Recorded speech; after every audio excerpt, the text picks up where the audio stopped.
2026 തമിഴ്നാട് പിടിച്ചടക്കാൻ എല്ലാവിധ തയ്യാറെടുപ്പും നടത്തുകയാണ് തമിഴ്നാടൻ വിജയ്.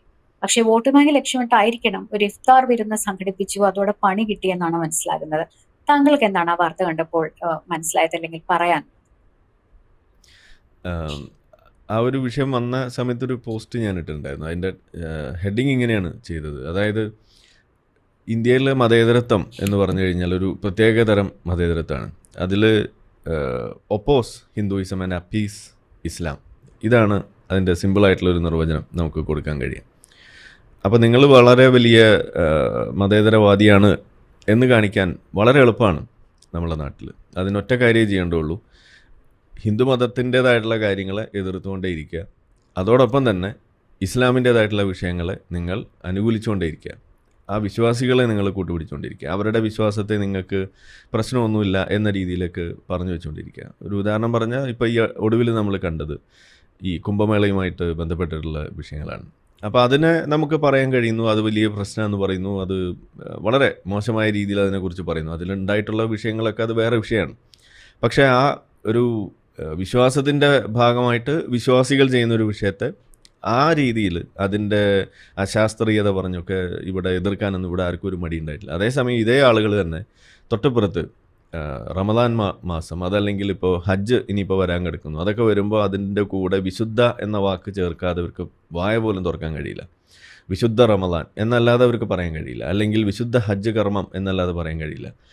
എന്തുകൊണ്ട് അങ്ങനെ പറയുന്ന ആളുകൾക്ക് വിശുദ്ധ കുംഭമേള എന്ന് പറയാൻ പറ്റുന്നില്ല എന്നതാണ് നമ്മൾ ചോദിക്കുന്നത്. അപ്പോൾ ഇത് പറഞ്ഞാൽ പ്രശ്നമാണ്, ഇത് പറഞ്ഞ വലിയ ബുദ്ധിമുട്ടുണ്ടാവും എന്നുള്ളത് കൊണ്ട് തന്നെ ഇത് ചെയ്യില്ല. അപ്പോൾ ഇവിടെ വിജയെ സംബന്ധിച്ചിടത്തോളം അദ്ദേഹം ഒരു വലിയ നടനാണോ എന്നൊക്കെ എല്ലാവരും പറയാറുണ്ടെങ്കിൽ എനിക്ക് അത്ര വലിയ അതിനോട് യോജിപ്പൊന്നും ഉണ്ടായില്ല. പക്ഷേ ഈ ഒരു സംഗതി കണ്ടപ്പോൾ എനിക്ക് വളരെയധികം ബഹുമാനം തോന്നി. കാരണം അദ്ദേഹത്തിൻ്റെ ആ നടന പാടവം അത് നമുക്ക് അവിടെ ശരിക്കും കാണാൻ കഴിഞ്ഞു. അദ്ദേഹം അവിടെ ആ നടന്നു വരുന്ന വരവ്, നോമ്പെടുത്തിട്ട് മുഖത്ത് കാണിക്കുന്ന ആ ഒരു ക്ഷീണം, അതുപോലെ അവിടെ ഇരുന്നിട്ട് അറബിയൊന്നും അറിയില്ലെന്നുണ്ടെങ്കിലും ഉസ്താദ് ഇങ്ങനെ ദുആ പിടിക്കുന്ന സമയത്ത്, ശ്വാസം വിടുന്ന സമയത്തൊക്കെ ആമീൻ പറയുന്നത്, ഇതൊക്കെ നമ്മളൊക്കെ കുട്ടികളായിരുന്ന സമയത്ത് മുതൽ നമ്മൾ ചെയ്തുകൊണ്ടിരുന്ന കാര്യം. അറബിയൊന്നും ആർക്കും അറിയില്ല. ഇന്നും അവിടെ ഈ മദ്രസയിലൊന്നും പോകുന്ന മുസ്ലിങ്ങളാണെങ്കിൽ പോലും അവരും പള്ളിയിൽ പോയി കഴിഞ്ഞാൽ അവർക്ക് അറബിയൊന്നും അറിയില്ല. പക്ഷേ അവിടെ ഇങ്ങനെ ദുആ, ഇങ്ങനെ പ്രാർത്ഥനയൊക്കെ നടക്കുന്ന സമയത്ത് ഇങ്ങനെ പറയുമ്പോൾ ഉസ്താദ് ശ്വാസം എടുക്കാൻ വേണ്ടി നിർത്തുന്ന വേളയിൽ പോലും അവിടെ ആമീൻ എല്ലാം സാധിച്ചു തരണമേ എന്നുള്ള രീതിയിൽ വരെ പറയും. അപ്പോൾ ശ്വാസം എടുക്കുന്ന സമയത്ത് പറഞ്ഞു നിർത്തണം എന്ത് എന്നുള്ളതൊന്നും ഒരു വിഷയമേ അല്ല.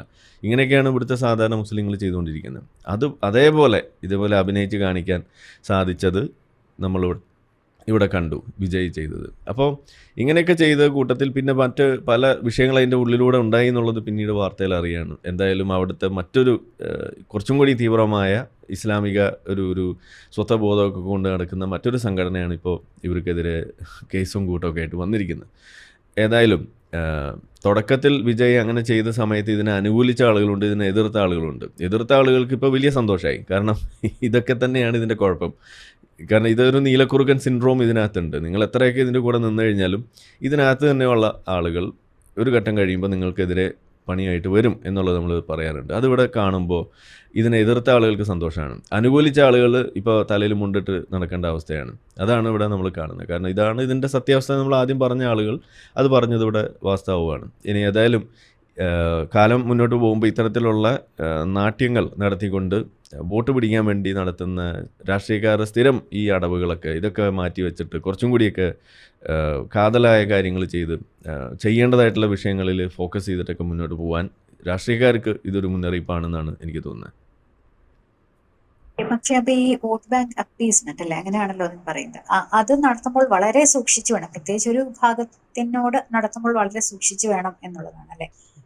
പക്ഷെ ഈ കാതലായ കാര്യങ്ങൾ മാത്രം ചെയ്താൽ വോട്ട് കിട്ടില്ല എന്നൊരു ധാരണ രാഷ്ട്രീയക്കാർക്കിടയിൽ എപ്പോഴായിരിക്കും ഉണ്ടായി തുടങ്ങിയത്? ഇത് രാഷ്ട്രീയക്കാരെന്ന് പറഞ്ഞു കഴിഞ്ഞാൽ അന്യഗ്രഹ ജീവികളൊന്നുമല്ല, അത് നമ്മളുടെ ഇടയിൽ നിന്ന് തന്നെ വരുന്ന ആളുകളാണ്. അപ്പം നമ്മളുടെ ഇടയിലുള്ള ആളുകൾക്കൊരു തെറ്റിദ്ധാരണ ഉണ്ട് പൊതുവേ. ഇതിനെയാണ് നമ്മൾ എക്സ് മുസ്ലിം എന്നുള്ള രീതിയിൽ നമ്മൾ അഡ്രസ്സ് ചെയ്യുന്നത്. അതായത് ഇസ്ലാം മതം എന്ന് പറയുന്നതും മറ്റ് മതങ്ങൾ പോലെ തന്നെ കുറ്റവും കുറവും ഒക്കെ ഉള്ള ഒരു മതം. ചിലപ്പോൾ കുറച്ച് കുറവ് അധികം ഉണ്ടാവും. പ്രത്യേകിച്ച് ഇസ്ലാം മതം ഇന്ന് നമ്മൾ കാണുന്നത് ഏറ്റവും കൂടുതൽ തീവ്രവാദം എന്ന് പറയുന്നൊരു വിഷയം. ഇപ്പം ഞാൻ അങ്ങനെ വാക്ക് പറയുമ്പോൾ തന്നെ നിങ്ങളുടെ മനസ്സിലേക്ക് ഓടി വരുന്ന മതം അത് ഇസ്ലാമായി മാറുന്ന അവസ്ഥയിലേക്ക് വന്നിട്ടുണ്ടെങ്കിൽ അതിന് ഉത്തരവാദികൾ ആരാണ്?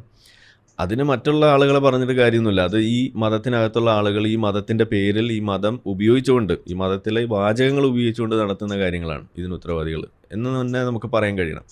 അതല്ലെങ്കിൽ മറ്റു പല വിഷയങ്ങൾ, ഇപ്പോൾ യൂണിഫോം സിവിൽ കോഡിനെ കുറിച്ച് പറയേണ്ടി വരുമ്പോൾ അവിടെയും നിങ്ങളുടെ മനസ്സിലേക്ക് ഒരു മതം ഓടി വരുന്നു. വഖഫ് എന്ന് പറയുമ്പോൾ ഒരു മതം ഓടി വരുന്നുണ്ട്. അങ്ങനെ പല വിഷയങ്ങൾ പറയുമ്പോൾ അവിടെ ചില മതങ്ങൾ നിങ്ങളുടെ മനസ്സിലേക്ക് വരുന്നുണ്ടെങ്കിൽ എന്താണ് അതിൻ്റെ കാരണം? ഇത് നിങ്ങൾ ആലോചിച്ചാൽ മതി. ഇതിലൊന്നും തന്നെ വളച്ചൊടിക്കലോ ഒന്നുമില്ല. ഈ വളച്ചൊടിച്ച് ഉപയോഗിക്കുക എന്നൊക്കെ പറയുന്നത് സത്യത്തിൽ ഈ നേർപ്പിച്ച് ഉപയോഗിക്കുന്ന ആളുകളാണ് വളച്ചൊടിക്കുന്നത്. നേരെ ചൊവ്വ എടുത്തത് എന്താണോ അതിനകത്തുള്ളത് അതേപോലെ ഉപയോഗിക്കുന്നത് ആരാണ്? അത് ഐസിസ്, അൽ ഖയ്ദ, താലിബാൻ, ഇവരൊക്കെയാണ്. സമസ്തയൊക്കെ പച്ചയ്ക്ക് ഉപയോഗിക്കുന്ന ആളുകളാണ്, വെള്ളം ചേർക്കാതെ അടിക്കുന്ന ആളുകളാണ്. അങ്ങനെയുള്ള ആളുകൾ ചെയ്യുന്നതും ഇവിടെ ബാക്കിയുള്ള ആളുകളും ചെയ്യുന്നത് വ്യത്യാസമുണ്ട്. അപ്പോൾ നമ്മളിവിടെ പറയുന്നത് എന്താണ്?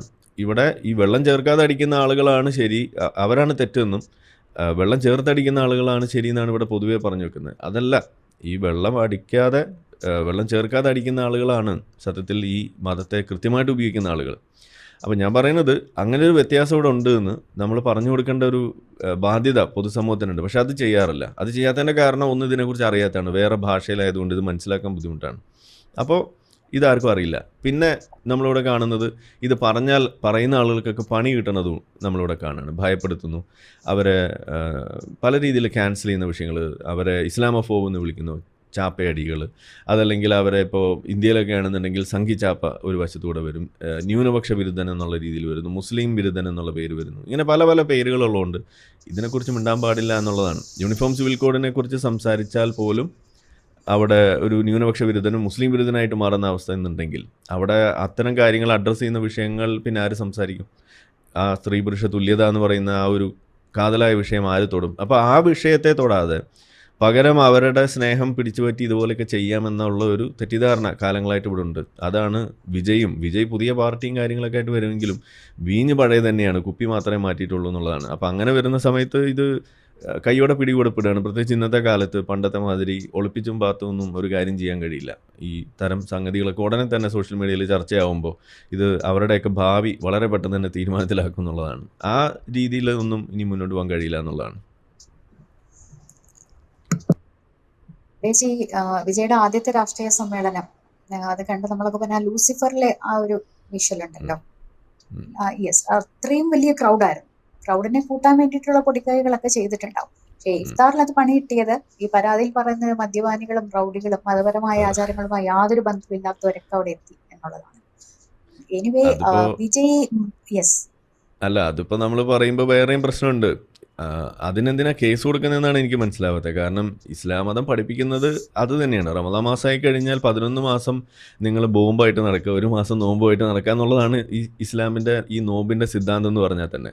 നിങ്ങൾ എന്തൊക്കെ 11 മാസം കുതിര കൊള്ളി നടന്നാലും 1 മാസം നിങ്ങൾ മാന്യന്മാരായിട്ട് നടക്കണം. എന്ന് വെച്ചാൽ 11 മാസം നിങ്ങൾക്ക് റൗഡിയാകാം, നിങ്ങൾ 1 മാസം മാന്യനായിട്ട് ഇതേപോലെ നോമ്പൊക്കെ നോറ്റാൻ നടന്നാൽ മതി എന്നതല്ലേ ഇവിടെ പഠിപ്പിക്കുന്നത്. ഇസ്ലാം പഠിപ്പിക്കുന്ന അതാണ്. ഇതാണ് നോമ്പിൻ്റെ സന്ദേശം എന്ന് പറയുന്നത്. നിങ്ങൾ 1 മാസമെങ്കിലും മര്യാദയ്ക്കൊക്കെ നടക്കുക എന്നുള്ളതാണ്. അപ്പോൾ അത് വിജയുടെ ഗുണ്ടകൾക്കും ബാധകമല്ലേ, വിജയുടെ കൂടെ വരുന്ന ആളുകൾക്കും ബാധകമല്ലേ? പിന്നെ അവിടുത്തെ പള്ളിയിലുണ്ടായിരുന്ന ആളുകളൊക്കെ റൗഡികളായിരുന്നു എന്നൊക്കെയാണ് പറയുന്നത്. അതിനെന്താണ്? അതാണ് നമ്മൾ ചോദിക്കുന്നത്, അതിനെന്താ കുഴപ്പം? കാരണം ഇതാണല്ലോ ഇസ്ലാം പഠിപ്പിക്കുന്നത്. അങ്ങനെ നിങ്ങൾ നല്ലവരാകണം 1 മാസം. നിങ്ങൾ റൗഡിയാണോ 1 മാസം മുന്നേ നിങ്ങൾ റൗഡി ആയിരുന്നു എന്നുള്ളത് അവർക്കെതിരെ കേസ് കൊടുക്കാനുള്ള വകുപ്പാകുന്നത് എങ്ങനെയാണ്? ഇത് സത്യം പറഞ്ഞാൽ അതാണ് ഞാൻ നേരത്തെ പറഞ്ഞത്, ഇവർ മതം ശരിക്കും പഠിച്ചിട്ടില്ല, ഇവർക്ക് ശരിക്കും മതം അറിയില്ല എന്നുള്ളതാണ്. അപ്പോൾ നിങ്ങൾ 1 മാസമെങ്കിലും മര്യാദയ്ക്ക് നടക്കുക, ആ ബോംബൊക്കെ മാറ്റി വെച്ച് 1 മാസം നോമ്പുമായിട്ട് നടക്കുക എന്ന് പറയുന്നത് എല്ലാവർക്കും ബാധകമാണ്. അത് ഈ പറയുന്ന റൗഡികൾക്കും ബാധകമാണ്. നമ്മുടെ ഈ മണ്ഡലകാലത്തിന്റെ ഒക്കെ ഒരു മെസ്സേജ് അത് തന്നെയാണല്ലോ അല്ലേ? 41 ദിവസം നമ്മൾ എല്ലാ മതങ്ങളുടെയും മെസ്സേജ് ഇതൊക്കെ തന്നെയാണ്. യെസ്, അതായത് നിങ്ങൾ ഇതുപോലെ ബോംബായിട്ട് നടക്കുന്ന ആളുകൾ 10 ദിവസമെങ്കിലും ഒന്ന് മര്യാദയ്ക്ക് നടക്കുക എന്ന് പറയുന്ന ഒരു സന്ദേശം എല്ലാ മതങ്ങളിലും ഉണ്ട്. അത് തന്നെയാണ് ഇസ്ലാമിലും എന്നേ ഞാൻ ഉദ്ദേശിക്കുന്നുള്ളൂ. ഇത് മനസ്സിലാക്കാൻ എത്ര ബുദ്ധിമുട്ടെന്ന് പറയുന്നത്. ഇവിടെ അങ്ങനെ നടന്ന ആളുകൾ അങ്ങനെ ചെയ്തു എന്നതിൻ്റെ പേരിൽ അവർക്കത് കേസ് കൊടുക്കുന്നതുകൊണ്ടാണ് ഇത് ചർച്ചയാവുന്നത്. അല്ലാതെ ഇപ്പോൾ മണ്ഡലകാലത്ത് ആരെങ്കിലും അങ്ങനെ നടന്നു, അവൻ പണ്ട് റൗഡിയാണ് അതുകൊണ്ട് അവനെ നോമ്പെടുത്ത് അവൻ ശരിയായില്ല എന്നാരും പറയാറൊന്നുമില്ല. ഇതൊക്കെയാണ് നമ്മൾ പറയുന്നത്. അപ്പോൾ ഇങ്ങനെ കേസും കൂട്ടമൊക്കെ ആയിട്ട് പോകുമ്പോൾ അപ്പോൾ എന്താ കുഴപ്പമെന്ന് നമ്മൾ ചോദിക്കേണ്ടി വരുന്നത് അതുകൊണ്ടാണ്. അപ്പോൾ വിജയ് മാപ്പ് പറയുമോ എന്നുള്ളതാണ് അന്തരീക്ഷത്തിലുള്ള ഇപ്പോഴത്തെ ചോദ്യം. ഇതുവരെ മാപ്പ് പറയാൻ തയ്യാറായിട്ടില്ലെന്ന് തോന്നുന്നു. മാപ്പ് പറഞ്ഞില്ലെങ്കിൽ വിജയുടെ രാഷ്ട്രീയ ഭാവി അത് ബാധിക്കും. എന്ത് തോന്നുന്നു?